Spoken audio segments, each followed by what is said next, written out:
ABN కథనంపై మంత్రి BC Janardhan Reddy స్పందించారు. రాజాం నుంచి విశాఖపట్నం వెళ్లే రహదారి దుస్థితిపై ఏబిఎన్ స్పాట్లైట్ లో కథనం ప్రసారమైంది.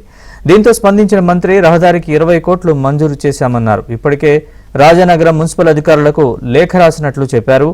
గతంలో పనులు చేపట్టకపోవడంతో కాంట్రాక్ట్ను రద్దు చేశామని, మళ్లీ ప్రభుత్వానికి ప్రతిపాదనలు పంపిస్తామన్నారు. ఆమోదం రాగానే పనులు ప్రారంభిస్తామన్నారు.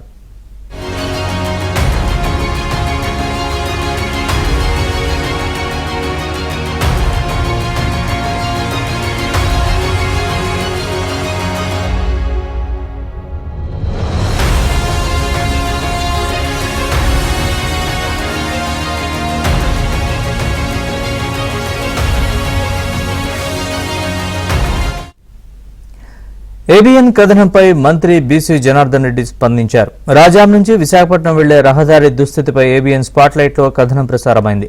దీంతో స్పందించిన మంత్రి రహదారికి 20 కోట్లు మంజూరు చేశామన్నారు. ఇప్పటికే రాజానగరం మున్సిపల్ అధికారులకు లేఖ రాసినట్లు చెప్పారు.